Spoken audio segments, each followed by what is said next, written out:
Bismillahirrahmanirrahim. Assalamu alaikum dear students. I am Ataur Rahman. I am teaching you biology in MDCAT session. आज हम test number 33 discuss करेंगे. इसका topic है genetics and evolution. So to start discussion, let's move towards the board.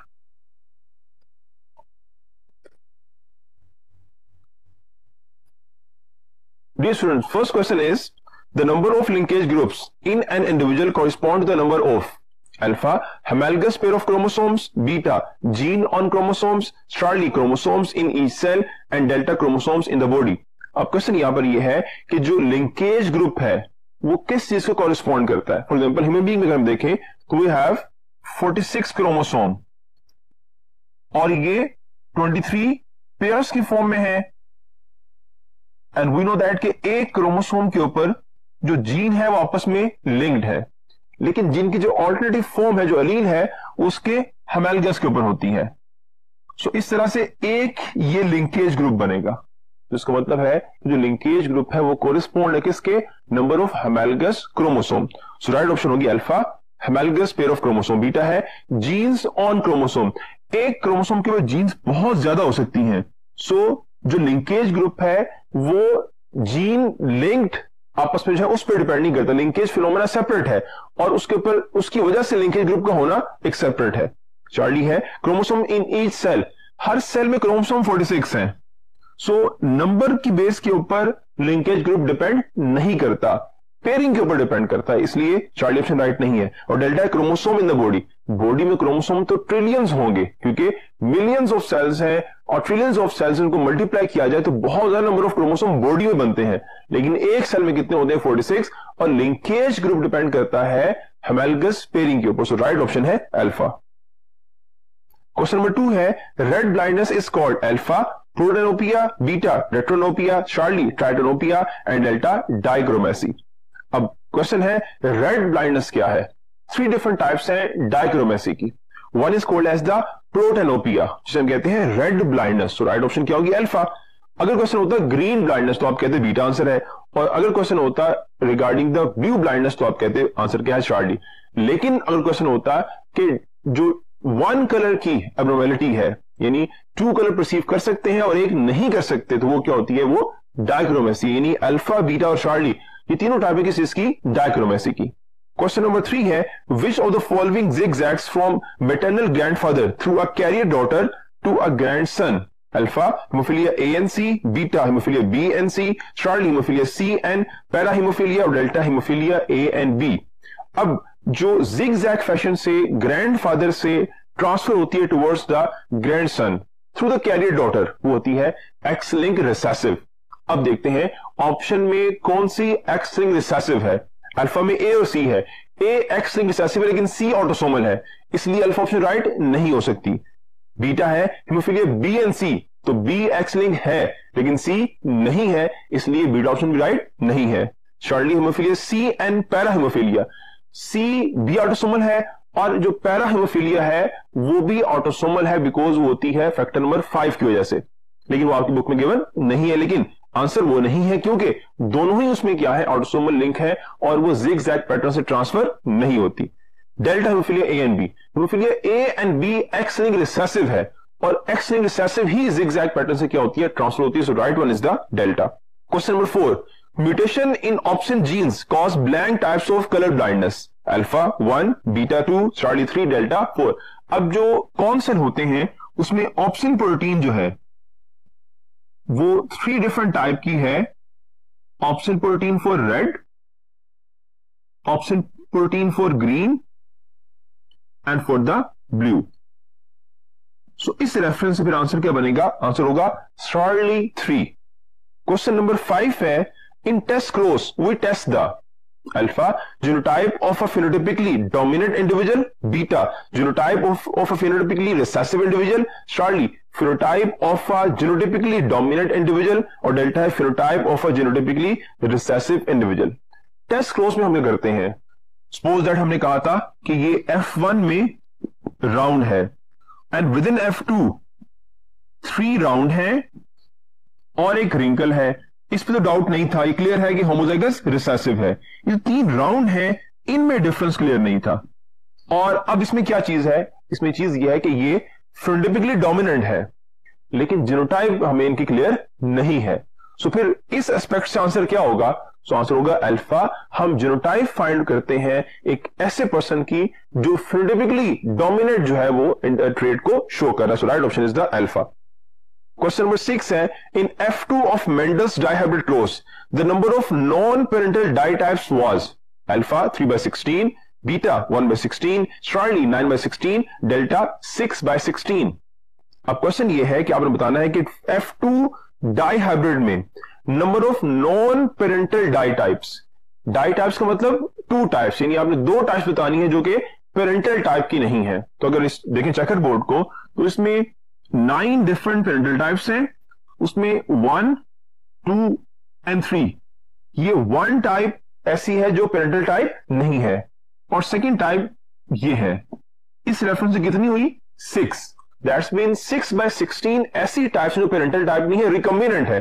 So right option होगी delta 6/16। Question number 7 है, human X linked dominant trait is alpha haemophilia, beta colour blindness, Charlie hypophosphataemia, और delta है pattern baldness. और question ये है कि x linked dominant trait कौन सी है? अल्फा में हीमोफीलिया है, हीमोफीलिया एक्स लिंक्ड रिसेसिव है, इसलिए अल्फा ऑप्शन राइट नहीं हो सकती। बीटा है कलर ब्लाइंडनेस, कलर ब्लाइंडनेस भी बेसिकली एक्स लिंक्ड रिसेसिव है, लेकिन कुछ टाइप जरूर उसकी हैं जो ऑटोसोमल लिंक्ड है। चार्ली है hypophosphataemia, so it's a X linked dominant, so right one is the Charlie. While जो पैटर्नल बाल्डनेस है ये सेक्स इन्फ्लुएंस ट्रेट है। 2 तरह की ट्रेट्स हमने पढ़ी है, sex limited and sex influence trait. Sex influence trait वो ट्रेट होती हैं जो एक जेंडर को, एक सेक्स को ज्यादा इन्फ्लुएंस करती है as compare to other. For example जो पैटर्न बाल्डनेस है इसमें मेल ज्यादा अफेक्ट होते हैं as compare to the female, और इसमें डिफरेंस क्यों है? Because of the hormonal balance between male and female. Even जो पैटर्न ज्यादा किसमें होगा? मेल में, बिकॉज पैटर्न बाल्डनेस मेल में डोमिनेंट और फीमेल में क्या है? रिसेसिव है। क्वेश्चन 8 है, blank is not practically possible in humans alpha experimental mating, beta pedigree analysis, Charlie study of inheritance, and delta outbreeding. So in case of human being जो चीज possible नहीं है वो है experimental mating. So alpha is the right answer. Beta है pedigree analysis, ये हम कर सकते हैं जो ट्रांसफर ऑफ जीन है फ्रॉम जनरेशन आफ्टर जनरेशन, यानी एक पर्टिकुलर पर्सन में अगर डिजीज डायग्नोज हुई है तो हम उसके इंसेस्टर को स्टडी कर सकते हैं। तो बीटा ऑप्शन पॉसिबल है, चार्ली स्टडी ऑफ इनहेरिटेंस ये भी पॉसिबल है, और डेल्टा है आउटब्रीडिंग ये भी पॉसिबल है। क्वेश्चन नंबर 9 है, with respect to transmission haemophilia is a serious alpha hereditary disease, beta physiological disease, Charlie haematological disease, और डेल्टा हिमोलिटिक डिजीज। अब क्वेश्चन में बात यह है कि ट्रांसमिशन के रेफरेंस से हेमोफीलिया सीरियस क्या है। अब हेमोफीलिया अगर डिजीज देखें तो अल्फा, बीटा, चार्ली इसके रिगार्डिंग तीनों ही करेक्ट बन रहे हैं, लेकिन स्टेटमेंट में एक ही वर्ड है और वो कीवर्ड है ट्रांसमिशन के रेफरेंस से। सो ट्रांसमिशन वर्ड की वजह से जो आंसर बनेगा वो अल्फा है कि हेमोफीलिया क्या होगी? जनरेशन में ट्रांसफर होगी। अदरवाइज अगर इसकी नेचर या इफेक्ट पूछा जाए तो उस वक्त हेमोफीलिया एक फिजियोलॉजिकल डिसऑर्डर है, बिकॉज इसमें क्या होता है जो ब्लड क्लॉटिंग फैक्टर वो ठीक से काम नहीं करते, वर्किंग नहीं करते, इससे क्या होता है ब्लड क्लॉट नहीं होता, और इससे हेमेटोलॉजिक का इफेक्ट भी आ रहा है, इसलिए ये भी करेक्ट है। लेकिन जो की पॉइंट अगेन से पॉइंट बता रहा हूं, ट्रांसमिशन जो है उसके वजह से आंसर क्या है? आंसर अल्फा है। और डेल्टा हिमोलिटिक है, हिमोलिटिक नहीं होती क्योंकि ब्लड आरबीसी रप्चर नहीं होते, इसलिए डेल्टा उससे रिलेट नहीं कर रहे, अल्फा, बीटा और चार्ली रिलेट कर रहे हैं। क्वेश्चन नंबर 10 है, each type of haemophilia involves deficiency of alpha some clotting factor, beta different clotting factors, Charlie 2 clotting factors, and delta all clotting factors. तो डिफरेंट टाइप्स ऑफ हेमोफीलिया में जो deficiency होती है वो different types of clotting factor है, और वो आपने पढ़ा भी है ए, बी और सी। ए में 8, बी में 9 और सी में 11, इसलिए आंसर होगा beta different clotting factors.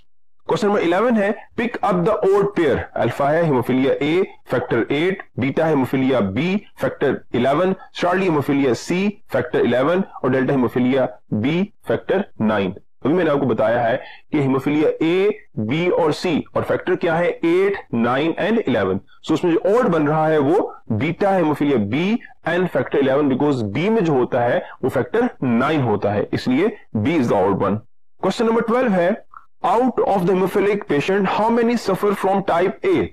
Alpha 10%, beta 80%, Charlie 20%, delta 30%. अब जो परसेंटेज गिवन है हेमोफीलिया ए 80% होता है, बी 20% और जो सी है वो लेस देन 1% है। अब यहां क्वेश्चन पूछा हुआ है ए का, तो राइट ऑप्शन बनेगी बीटा 80%। क्वेश्चन नंबर 13 है, out of common haemophilic patients minimum patient suffer from alpha haemophilia A, beta haemophilia B, starred haemophilia C and delta para haemophilia.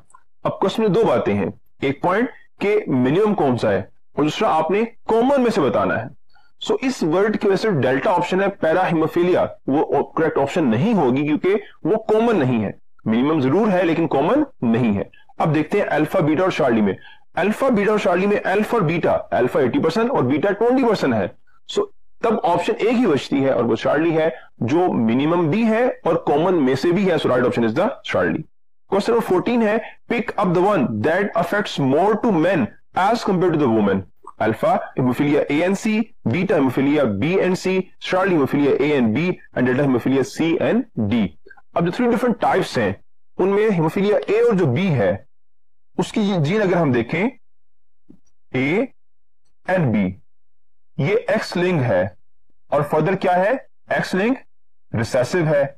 उसके बाद जो सी है वो ऑटोसोमल है। सो ऑटोसोमल होने की वजह से ये इक्वली अफेक्ट करेगी बोथ मेल एंड फीमेल को। इस एस्पेक्ट की वजह से वो ऑप्शंस जिनमें सी मेंशन है वो करेक्ट नहीं होगी बिकॉज वो इक्वली अफेक्ट कर रहा है। इसका मतलब है कि अल्फा बीटा और डेल्टा ये राइट ऑप्शन नहीं हो सकते। सो अल्टीमेट राइट ऑप्शन क्या है, child haemophilia A and B, because male जो होता है वो एक्स वाई है।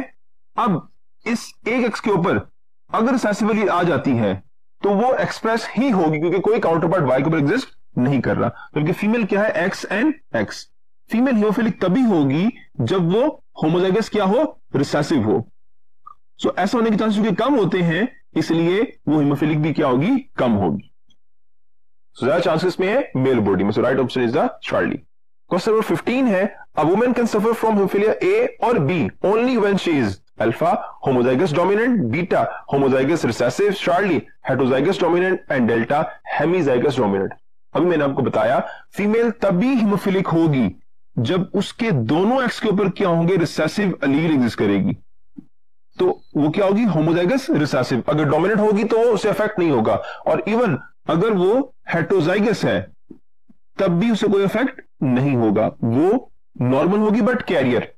This one is normal, this one is normal but carrier और ये क्या अफेक्टेड है। सो इस रेफरेंस से राइट ऑप्शन क्या होगी, होमोजाइगस रिसेसिव। जो डेल्टा हेमिजाइगस है ये मेल होता है, फीमेल नहीं होती। बिकॉज हमने पढ़ा था कि व्हाट इज हेमिजाइगस, कि अगर एक क्रोमोसोम के ऊपर अलील एग्जिस्ट कर रही है तो जब गमीट बनेंगे तो हाफ गमीट में एक ट्रेट की अलील होगी, बाकी हाफ में वो एग्जिस्ट ही नहीं करेगी। This condition is called as it's a hemizygous. Question number 16 है, it never passes directly from father to son. Alpha haemophilia C, beta blue blindness, Charlie tritanopia and delta haemophilia A. अब जो father है वो x Y होता है और सन में जब गमीट ट्रांसफर होंगे, गमीट फर्टिलाइजेशन होगी और सन प्रोड्यूस होगा तो वाई क्रोमोसोम फादर से आ रहा है और एक्स फ्रॉम द मदर है। अब वो तमाम ट्रेड्स जो एक्स लिंक हैं वो डायरेक्टली फादर से टुवर्ड्स सन ट्रांसफर नहीं होगी। ऑटोसोमल ट्रांसफर होगी, वाई लिंक ट्रांसफर होगी लेकिन एक्स लिंक ट्रांसफर नहीं होगी। सो क्वेश्चन ये कि जो ट्रांसफर नहीं हो रही ऑब्वियसली वो कौन सी है, वो एक्स लिंक है और यहां पे एक्स लिंक सिर्फ एक है और डेल्टा हीमोफिलिया ए है। While haemophilia C, blue blindness and tritanopia वो ऑटोसोमल लिंक्ड है, इसलिए राइट ऑप्शन है डेल्टा। क्वेश्चन नंबर 17 के लिए हम मूव करते हैं towards the next part of the board. Question number 17 है, haemophilic father passes his small h gene directly to his alpha son, beta son, Charlie daughter and delta daughter son. Question ये है कि haemophilic father जो small A gene है वो transfer करेगा directly towards. सो हमने पहले बात की है जो फादर में जीनोटाइप है वो एक्स वाई है और हेमोफिलिक है तो स्मॉल एज जब गैमीट फॉर्मेशन होगी तो half sperm carry X small H और बाकी में वाई क्रोमोसोम एग्जिस्ट करेगा। सो जब फर्टिलाइजेशन होगी तो डॉटर में ये एक्स क्रोमोसोम जाएगा। मदर से सपोज दैट हम कैपिटल एच आ रहा है तो इसका मतलब है कि फादर से डॉटर में ट्रांसफर हुआ, टुवर्ड्स सन वाई क्रोमोसोम जा रहा है, इसलिए जो राइट ऑप्शन बनेगी वो है चार्ली डॉटर। क्वेश्चन नंबर 18 है, a carrier women can have a haemophilic son if married to alpha a normal man, beta a haemophilic man, Charlie either a normal और a haemophilic man, delta either a haemophilic or a carrier man. अब question में है कि a carrier women, suppose that this one is the carrier women, और condition है her husband जो है वो क्या होगा, तो उसके जो सन है आगे से फर्दर वो हीमोफिलिक होगा।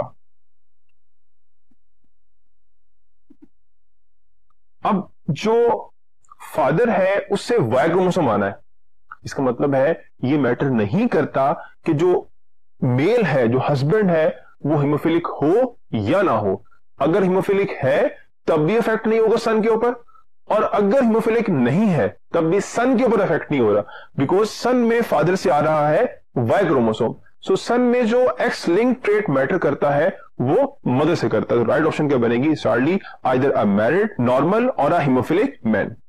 क्वेश्चन नंबर 19 है, in case of haemophilia A, normal son of a carrier daughter inherits X chromosome of his. Alpha है मैटरनल ग्रैंड मदर, बीटा है पैटर्नल ग्रैंड मदर, चार्ली है मैटरनल ग्रैंड पेरेंट्स और delta है paternal grand parents.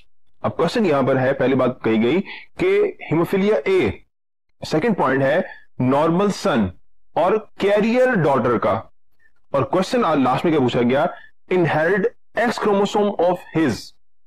यानी जब ये question आप लोग पढ़ेंगे तो फर्स्ट स्टार्ट की वजह से आप फौरन देखेंगे इनहेरिटेंस ऑफ हीमोफिलिया ए, जबकि लास्ट पार्ट को देखें तो एक्चुअल में इस क्वेश्चन में हीमोफिलिया ए की इनहेरिटेंस पूछी नहीं हुई।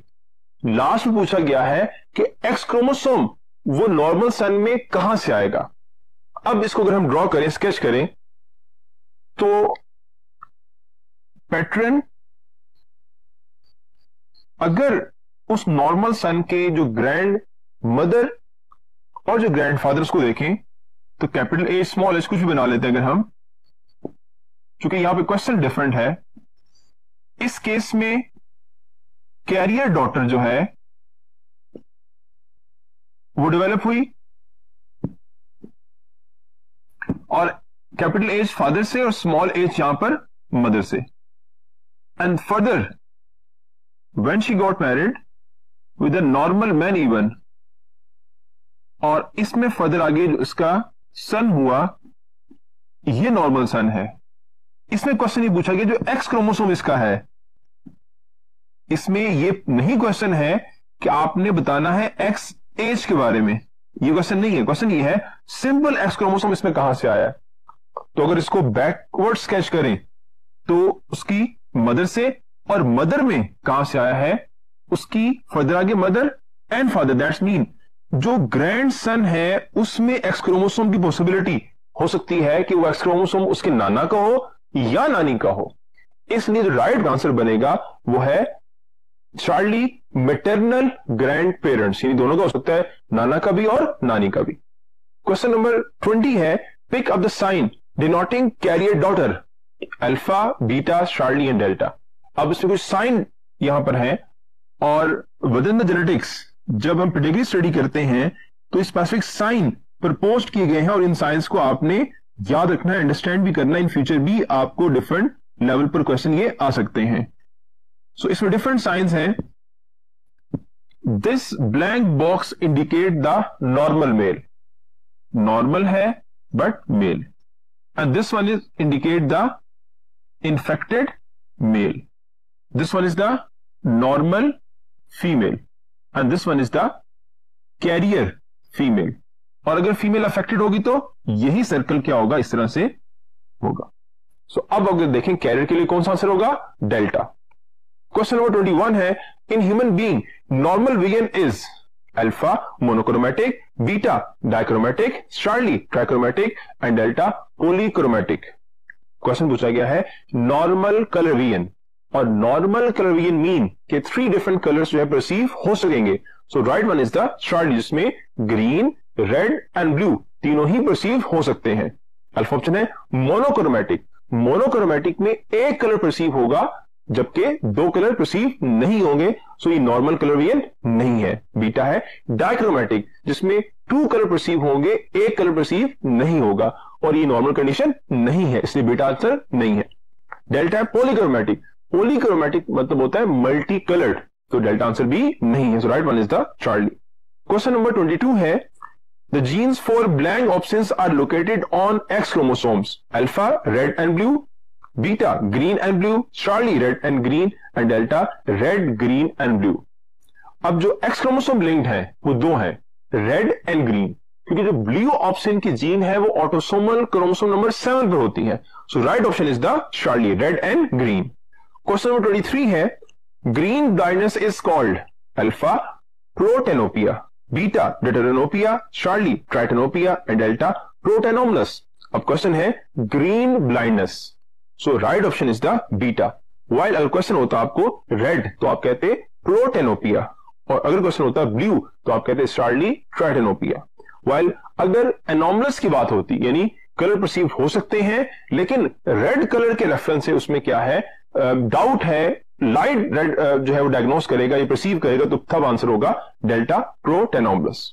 क्वेश्चन नंबर 24 है a person perceiving the dark red colour as light red is called alpha deuteranomalous, beta protanomalous, Charlie है एक्रोमेट एंड डेल्टा ट्राइटेनोमलस। अब क्वेश्चन ये है कि डार्क रेड को लाइट डायग्नोस कर रहा है, ये परसीव कर रहा है, इस रेफरेंस से इसका मतलब है कि ऑप्शन प्रोटीन है लेकिन उसकी एफिशिएंसी क्या हो गई है, कम हो गई है, और अगर ऐसा हो तो हम कहते हैं वो एनोमलस कंडीशन है, और चूंकि पर्टिकुलरली यहां पे रेड कलर की तो फिर आंसर क्या होगा, बीटा प्रोटेनोमलस। अगर क्वेश्चन होता है ग्रीन कलर के रेफरेंस से कि डार्क ग्रीन को लाइट ग्रीन कर रहे तो फिर आंसर होता है अल्फा, और अगर होता है ब्लू कलर के रेफरेंस तो फिर हम कहते हैं डेल्टा आंसर है। और एक रोमेट का मतलब है कि कोई कलर परसीव नहीं होगा बिकॉज कोई ऑप्शन प्रोटीन एग्जिस्ट ही नहीं करेगी। क्वेश्चन नंबर 25 है a person suffering from blue cone monochromacy will be alpha red and blue blind, beta blue and green blind, Charlie green and purple blind and delta red and green blind. Question है blue cone monochromacy, और मैंने आपको ये बताया था कि मोनोक्रोमेसी का मतलब ये होगा कि एक कलर परसीव हो सकता है और दो नहीं हो सकते। डाइक्रोमेटिक का मतलब यह है कि दो कलर परसीव हो सकते हैं और एक नहीं हो सकता, और इन केस ऑफ मोनोक्रोमेसी जो कलर मेंशन होगा वो परसीव हो सकेगा। यहां मेंशन है ब्लू कॉर्न मोनोक्रोमेसी, इसका मतलब है कि ब्लू कलर परसीव हो सकता है, जो बाकी दो कलर्स हैं that's mean green and red वो नहीं हो सकते। तो अब देखते हैं ऑप्शंस को, तो रेड और ग्रीन किस में है, सिर्फ डेल्टा में, right one is the delta. जबकि अल्फा में ब्लू है वो हो सकता है इसलिए अल्फा ऑप्शन करेक्ट नहीं है, बीटा में भी ब्लू एक मेंशन है इसलिए बीटा भी राइट ऑप्शन नहीं है, और चार्ली में ग्रीन सब पर्पल है तो ग्रीन तो ठीक है नहीं होता लेकिन पर्पल के रेफरेंस से ये पॉइंट नहीं है इसलिए चार्ली ऑप्शन भी करेक्ट नहीं है। क्वेश्चन नंबर 26 है a normal women whose father was hemophilic marries a hemophilic man, what proportion of their children to be normal? Alpha 100%, beta 33%, Charlie 25% and delta 50%। अब देखें स्टेटमेंट को, पॉइंट क्या है, a normal women whose father was hemophilic, इसका मतलब है कि जो फीमेल है वो कैरियर है,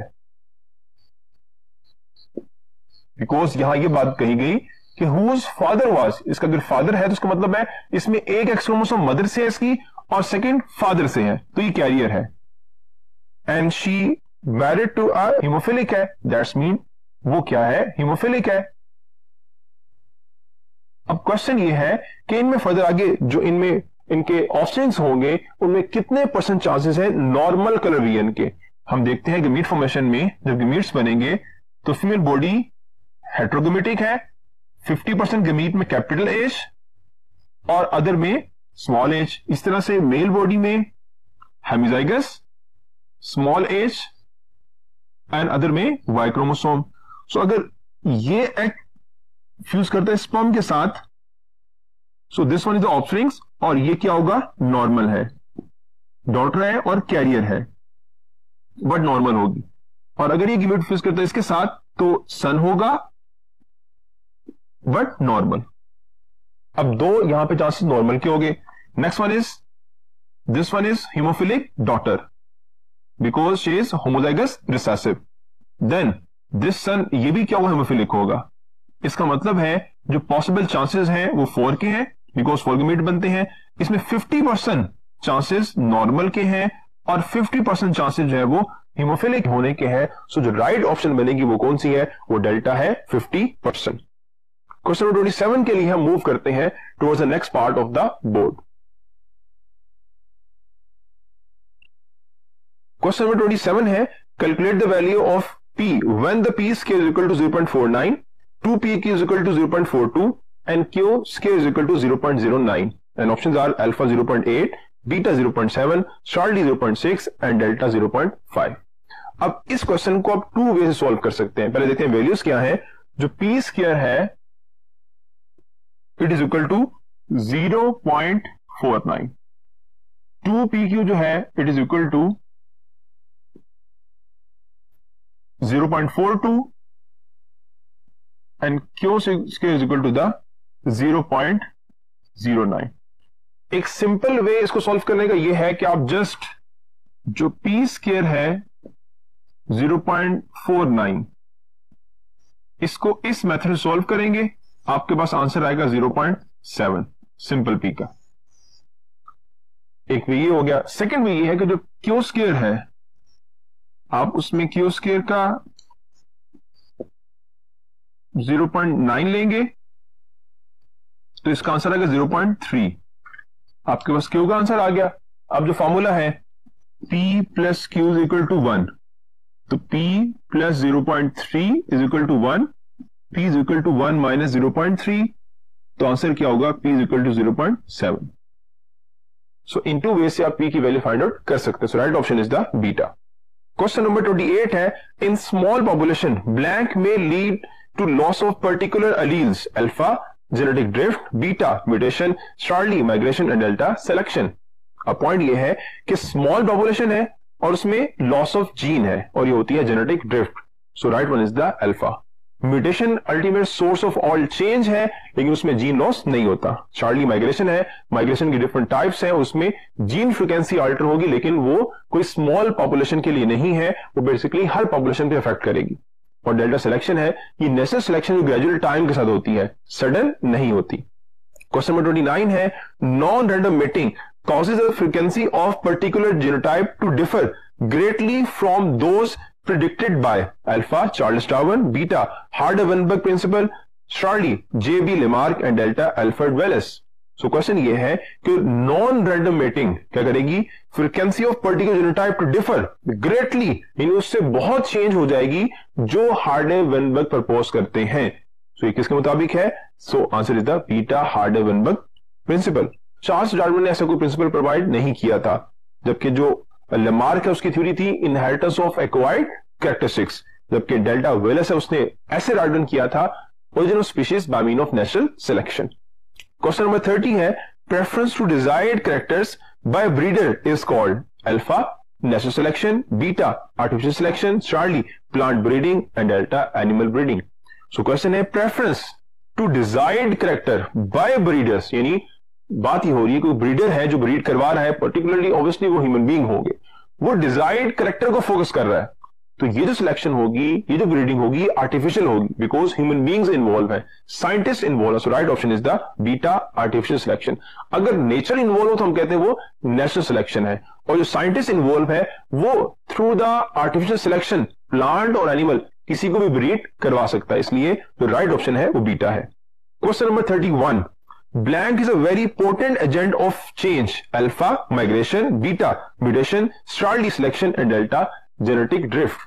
so बहुत जो potent factor है वो है alpha migration। म्यूटेशन के बारे में ये बात कही कि ये ultimate source of all change है लेकिन कोई मेजर इफेक्ट क्रिएट नहीं करता। सिलेक्शन का इफेक्ट है लेकिन जो पोटेंट फैक्टर है वो ये नहीं है। जेनेटिक ड्रिफ्ट स्मॉल पॉपुलेशन के लिए इफेक्ट है लेकिन एज अ होल पॉपुलेशन के लिए जो डिफरेंट है उनके लिए इंपॉर्टेंट नहीं है।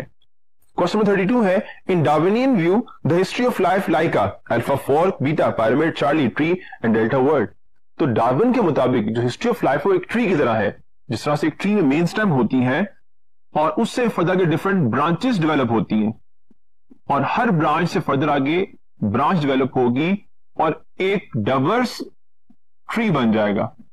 तो उसके मुताबिक लाइफ की एवोल्यूशन एक ट्री की तरह है जिसमें हर अगर ब्रांच से बैकवर्ड मूव करेंगे तो तमाम ब्रांचेस अल्टीमेटली कहां पे लिंक करेंगी, इस सेंटर पे लिंक करेंगी। सो answer is the Charlie tree. Question number 33 है the change in frequency of alleles in a small population that occurs by chance is called alpha mutation, beta natural selection, Charlie genetic drift and delta gene pool। अभी हमने बात की है by chance जो sudden होगी होती है genetic drift. So right option is the Charlie.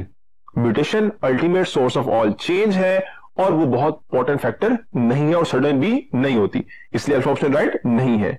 Beta natural selection, natural selection तमाम पॉपुलेशंस के लिए है, उसमें डिफरेंस स्मॉल और लार्ज का नहीं है, इसलिए बीटा आंसर नहीं है। और डेल्टा जीन पूल है, जीन पूल में भी स्मॉल पॉपुलेशन का भी होगा और लार्ज का भी होगा। क्वेश्चन 34 है emigration and immigration of members of population disturb the balance of alpha environment, beta abiotic factors, Charlie gene pool and delta biotic factors.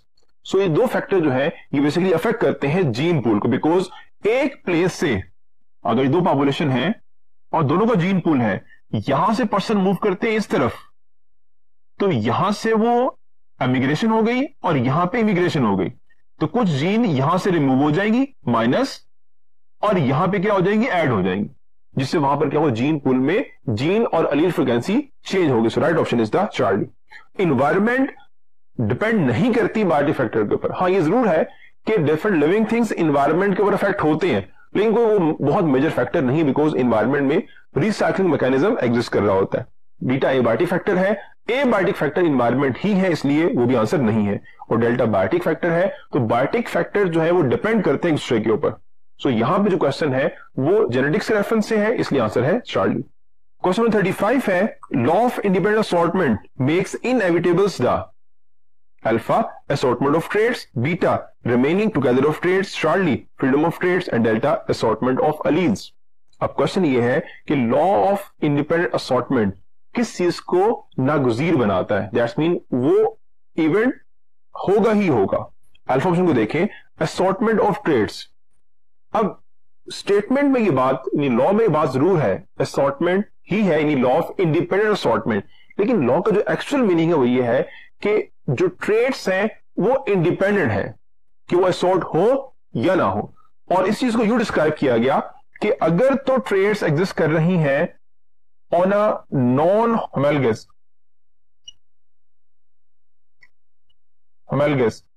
तो फिर क्या होगा, तो वो इंडिपेंडेंटली सॉर्ट होंगी। लेकिन अगर वो सेम क्रोमोसोम के ऊपर है, for example A and B, अब ये पॉइंट क्या हुआ, अब ये एक साथ जाएंगी। अगर आप कहते हैं असॉर्टमेंट ऑफ ट्रेड्स, उसका मतलब है ये बाउंड कर दिया कि वो लगा होंगी ही होंगी।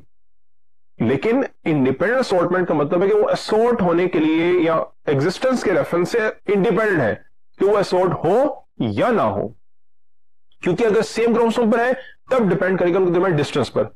अगर डिस्टेंस कम है तो वो फिर सेपरेट नहीं होंगी, इकट्ठी ही जाएंगी, और अगर डिस्टेंस ज्यादा तो फिर असॉर्ट होने के चांसेस हैं। So law of independent assortment ये कहता है कि alleles of a gene independent है असॉर्टमेंट के रेफरेंस से, कि वो असॉर्ट हो या फिर ना हो। सो अगर आप अल्फा ऑप्शन करेक्ट करेंगे तो आपने बाउंड कर देंगे कि वो असॉर्ट होंगी ही होंगी, इसलिए अल्फा ऑप्शन राइट नहीं है, क्योंकि लॉ इसकी बात नहीं कर रहा। बीटा ऑप्शन में है रिमेनिंग टुगेदर ऑफ ट्रेड्स, तो आपने बाउंड कर दिया कि वो इकट्ठी रहेगी, ये बात भी नहीं है, यानी ना तो वो सेपरेट होने के लिए बाउंड है ना वो इकट्ठा रहने के लिए बाउंड है, वो इंडिपेंडेंट है, इसलिए बीटा ऑप्शन राइट नहीं है। चार्ली फ्रीडम ऑफ ट्रेड्स, ये पॉइंट राइट है, बिकॉज मैंने आपको बताया कि वो फ्री है कि वो असॉर्ट हो या वो असॉर्ट ना हो। So right option is Charlie. Delta assortment of alleles, बात जो डेल्टा है वो लॉ ऑफ असॉर्टमेंट को डिस्क्राइब कर रहा है, लॉ ऑफ इंडिपेंडेंट असॉर्टमेंट नहीं है, इसलिए डेल्टा राइट ऑप्शन नहीं, right option is Charlie. Question number 36 है Mendel's monohybrid cross was based on alpha a single trait, beta a pair of contrasting traits, Charlie two pairs of traits and delta pair of non contrasting traits। जो monohybrid cross है वो depend करता है contrasting pair of traits के ऊपर, because एक plant round और second क्या है, रिंकल है। तो ये अगर आप देखें तो इस रेफरेंस से ये क्या हुआ, ये कंट्रास्टिंग पेयर ऑफ ट्रेट, यानी जो सीड शेप की ट्रेट है वो कंट्रास्ट फॉर्म में, सो that's why answer is the beta pair of contrasting traits. Single trait नहीं है, बिकॉज एक ट्रेट क्या होती है, ट्रेट है करेक्टर। फॉर एग्जाम्पल जो सीड शेप है वो ट्रेट है, राउंड उसकी फिनोटाइप है। जबकि Charlie two pairs of trait basically dihybrid cross हो जाएगा, और delta pairs of non contrasting trait, अगर नॉन कंट्रास्टिंग हो तो फिर उसको मोनोहाइब्रिड नहीं कहेंगे। क्वेश्चन नंबर 37 है, in Mendel's dihybrid cross what was the percentage of monohybrid rounds in F2? Alpha 25%, beta 50%, Charlie 75% and delta 33%। अब क्वेश्चन है कि मेंडल डाइहाइब्रिड क्रॉस में जो परसेंटेज है मोनोहाइब्रिड राउंड की इन F2 वो कितनी है?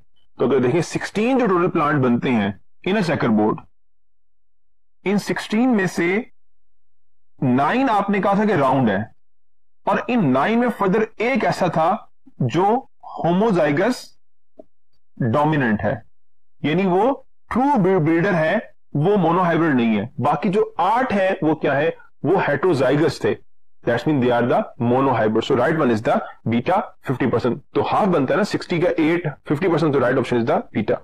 क्वेश्चन नंबर 38 है, in a test cross of homozygous dominant individuals we get alpha 1:1 ratio, beta 3:1 ratio, Charlie 1:0 ratio and delta 1:1 ratio. Question ये है कि होमोजाइगस डोमिनेंट इंडिविजुअल, यानी जिस इंडिविजुअल की आप फाइंड आउट करना चाह रहे हैं जीनोटाइप, ये प्लांट है, इसमें सीड शेप राउंड है और आपने फाइंड आउट करनी है जीनोटाइप, सो क्रॉस करेंगे इसको विद रिसेसिव। अब पॉइंट ये है कि क्वेश्चन ये पूछा गया है कि ये जो है रेशो जो आएगी इसमें फर्दर आगे जनरेशन में, वो 1:0 होगी या 1:1 होगी। और क्वेश्चन ये बात बता दी गई कि वो क्या है, वो होमोजाइगस डोमिनेंट है। जब ये होमोजाइगस डोमिनेंट होगा तो तमाम के तमाम राउंड आएंगे, कोई रिंकल नहीं आएगा, तो रेशो क्या बनेगी 1:0। So answer is the Charlie. Question number 39 है, genes for colour blindness, haemophilia and gout form a linkage group on alpha sex chromosome, beta autosomes, Charlie X chromosome, delta Y chromosome. So ये तीनों जो characteristic है they form linkage group on a sex chromosome, लेकिन sex chromosome में से further आगे X chromosome के ऊपर। So that's why right option is the Charlie. यानी अगर चार्ली ऑप्शन को रिमूव कर दिया जाए, यहां पे आप मेंशन करें क्रोमोसोम नंबर 18 या 19, तो फिर आंसर राइट क्या होगा, फिर आंसर अल्फा होगा, बिकॉज ये तीनों जो जीन्स हैं वो सेक्स क्रोमोसोम 23rd पेयर के ऊपर है, और 23rd पेयर में फर्दर आगे एक्स क्रोमोसोम के ऊपर है, इसलिए राइट ऑप्शन यहां पर क्या है, चार्ली है। क्वेश्चन नंबर 40 है, the chance of variation are minimised by alpha sex linkage, beta gene linkage, Charlie crossing over and delta recombination. So जो वेरिएशन के चांसेस मिनिमाइज होते हैं वो जीन के आपस में लिंक्ड होने की वजह से हैं। So right option is the beta gene linkage. Alpha sex linkage है, सेक्स लिंकेज कुछ पर्टिकुलर ट्रेड का, वो तमाम ट्रेड्स का नहीं होगा, यहां बात ओवरऑल हो रही है, इसलिए जो राइट ऑप्शन है वो क्या है, बीटा है। चार्ली क्रॉसिंग ओवर है, क्रॉसिंग ओवर से रिकॉम्बिनेशन और वेरिएशन के चांसेस आते हैं, लेकिन उसे मिनिमाइज कौन कर रहा है, मिनिमाइज कर रहा है जीन लिंकेज का फिनोमेना, इसलिए राइट ऑप्शन बीटा। और डेल्टा में रिकॉम्बिनेशन है, रिकॉम्बिनेशन को मिनिमाइज कौन कर रहा है, मिनिमाइज जीन लिंकेज फिनोमेना कर रहा है, so that why right option is the beta. Question 41 है, pick up the antagonistic pair alpha meiosis crossing over, beta crossing over, recombination, Charlie recombination variation, delta gene linkage independent assortment. अब यहां पे meiosis crossing over ये point ठीक है, beta crossing over recombination ये point भी ठीक है, चार्ली रिकॉम्बिनेशन एंड वेरिएशन उससे होगी ये भी बात ठीक है, लेकिन जीन लिंकेज इंडिपेंडेंट असॉर्टमेंट, ये पहले अभी हमने बात की है कि जितनी जीन आपस में लिंक्ड होगी उसके इंडिपेंडेंट असॉर्ट होने के चांसेस कम होंगे। So right option is the delta. Question 42 है, following other sex link recessive trait of humans except alpha protanopia, beta tritanopia, Charlie deuteranopia and delta haemophilia B. अब इनमें से जो ब्लू ऑप्शन हमने पढ़ा था उसकी प्रोटीन होती है on the autosomal chromosome. So right option is the beta, because वो ब्लू डाइक्रोमेटिक है, उसमें रेड और ग्रीन ठीक है, इसका मतलब प्रॉब्लम कहां पर है, ऑटोसोम नंबर 7 के ऊपर है। So right option is the beta. While जो प्रोडेनोपिया है वो रेड है और रेड की जीन कहां पे होती है, एक्स क्रोमोसोम के ऊपर। चार्ली है डिटेनोपिया ग्रीन, ग्रीन की भी कहां पे होती है, एक्स क्रोमोसोम के ऊपर होती है। और डेल्टा हीमोफीलिया बी उसकी भी जीन कहां किस करती है, एक्स क्रोमोसोम के ऊपर। So that's why right option is the beta, because वो ऑटोसोमल है। क्वेश्चन 43 है, a monochromat lacks alpha 1 opsin, beta 2 opsins, Charlie 3 opsins and delta 4 opsins. अब जो मोनोक्रोमैट है उसका मतलब क्या है कि वो वन कलर परसीव कर सकता है, दो नहीं कर सकता। इसका मतलब है उसमें टू ऑप्शन प्रोटीन एग्जिस्ट नहीं करेंगे। So right option is beta, two opsins. Question number 44 है blank is to protanopia as blank is to haemophilia A. Alpha red opsin factor 8, beta green opsin factor 8, Charlie है green opsin factor 9 और delta है red opsin factor 9। सो जो प्रोटेनोपिया है उसमें क्या होता है, रेड ऑप्शन नहीं होती। So that's mean alpha option. और हेमोफिलिया ए के लिए क्या है, chlorine factor 8। So right option is alpha red option and factor 8। Question number 45 है a father can not pass the gene of blank to his son. Alpha haemophilia C, beta blue blindness, Charlie red blindness and delta pattern blindness. अब वो कौन सा character है जो father से सन में transfer नहीं हो सकता, वो एक्स लिंक्ड है। सो अल्फा हेमोफिलिया सी है, ये ऑटोसोमल है, ये ट्रांसफर हो सकता है। Beta blue blindness, blue opsin protein autosomal, ये भी ट्रांसफर हो सकता है। चार्ली रेड ब्लाइंडनेस, ये एक्स लिंक है और ये ट्रांसफर नहीं होगा। So right option is Charlie. Pattern baldness जो है ये करैक्टर ट्रांसफर होगा बिकॉज पैटर्न बाल्डनेस मेल में ऑटोसोमल ट्रेट है। क्वेश्चन नंबर 46 है in F2 of monohybrid cross Mendel got blank parental types. Alpha 1/4, beta 2/4, Charlie 3/4 and delta 4/4। Question ये है कि इन F2 of monohybrid cross Mendel got blank parental types. In total 4 जो produce हुए थे 3:1 ratio में, 3:1 ratio, इनमें फर्क क्या थी, 1:2:1 on the basis of genotype. 1 इसमें होमोजाइगस डोमिनेंट और 1 इसमें होमोजाइगस रिसेसिव, जबकि 2 यहां पे क्या थे, हेटेरोजाइगस थे। सो इस रेफरेंस जो पेरेंटल टाइप है वो homozygous dominant and homozygous recessive है। तो राइट ऑप्शन क्या बनेगी, बीटा 2/4। क्वेश्चन नंबर 47 है in F2 of dihybrid cross Mendel obtain phenotypically blank percent parental combination. Alpha 37.5, beta 62.5, Charlie 66.5 and delta 33.5। अब 6 आउट ऑफ 16, 6 उसमें से न्यू कॉम्बिनेशन वाले हैं और 10 जो हैं they are with the parental combination. 9 round and yellow and 1 wrinkle and green. So अगर आप कैलकुलेट करेंगे 16 में 10 की रेशो तो वो क्या होगी, बीटा 62.5। क्वेश्चन 48 है all the genes present on homologous pair of chromosomes are alpha independent to assort, beta linked to each other, Charlie है independent to remain together और डेल्टा है transfer to different individuals। अब point है जो homologous pair of chromosome है उसमें जो gene जो एग्जिस्ट कर रही है वो क्या है, लिंक्ड है। So right option is the beta linked to each other. Alpha option है इंडिपेंडेंट टू असोर्ट। सो एक क्रोमोसोम जो homologous है उसकी जीन जो होगी वो इंडिपेंडेंट नहीं होगी बिकॉज आपस में लिंक्ड है, इसलिए अल्फा ऑप्शन राइट नहीं हो सकती। चार्ली है इंडिपेंडेंट रिमेन टुगेदर, ये भी पॉइंट नहीं है बिकॉज एक homologous पर एग्जिस्ट करने वाली जीन उनके चांसेस हैं थ्रू क्रॉसिंग ओवर, इसलिए चार्ली ऑप्शन भी राइट नहीं है। और डेल्टा है ट्रांसफर टू डिफरेंट इंडिविजुअल्स, अगर वो लिंक्ड है ऑब्वियसली वो डिफरेंट में ट्रांसफर नहीं होंगे, इकट्ठी मूव करेंगे, इसलिए डेल्टा ऑप्शन भी राइट नहीं है। क्वेश्चन नंबर 49 है two normal parents have an albino child, what is the probability that their next child will also be an albino? Alpha 25%, beta 50%, charlie 75% and delta 100%।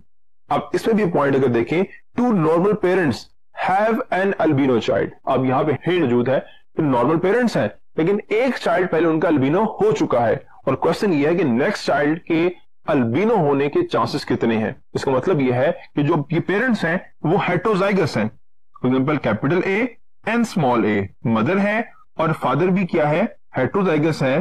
तो इस case में जब gamete बनेंगे तो capital A small A, capital A small A, fertilization में this one is homozygous normal होगा, this one is heterozygous, इसे आप कैरियर कह सकते हैं लेकिन ये नॉर्मल है, और रिफ्यूज करते तब भी क्या है, हेटेरोजाइगस कैरियर लेकिन नॉर्मल है, and this one is the albino। so इसका मतलब 75% नॉर्मल के चांसेस है, 25% उनके अल्बिनो के चांसेस है। so right option is the alpha 25%। and the last question is question 50 a female can be hemophilic if her parents have following genotype: alpha X capital H and father is X capital H Y, that's mean homozygous dominant mother and heterozygous dominant father, that's mean कोई भी affected और carrier नहीं है। Beta है homozygous dominant mother and affected father. Charlie है heterozygous dominant mother, that's mean she is carrier and affected father. और delta है heterozygous mother dominant, that's mean she is carrier, और जो फादर है वो क्या है, वो नॉर्मल है बट वो हेटरोजाइगस है, बिकॉज उसमें एक पे एग्जिस्ट कर रहा है, सेकंड पे एग्जिस्ट नहीं कर रहा। और फीमेल हीमोफिलिक तभी होगी जब एक एक्स क्रोमोसोम रिसेसिव वाला आएगा मदर से और सेकंड कहां से आएगा, फ्रॉम द फादर। यानी अगर मदर कैरियर है या वो अफेक्टेड है और फादर का अफेक्ट होना कंपल्सरी है, उस केस में क्या होगा, एक फीमेल क्या होगी, वो हीमोफिलिक होगी। सो राइट ऑप्शन यहां बनती है Charlie, carrier, mother and affected father. So with this point आज का हमारा जो है टॉपिक का एंड होता है। उम्मीद है आपको तमाम पॉइंट्स क्लियर होंगे और आप इनको मेमोराइज रखेंगे, याद रखेंगे, सो दैट आपका टेस्ट बहुत अच्छा हो सके। So best of luck for your test. अल्लाह हाफिज।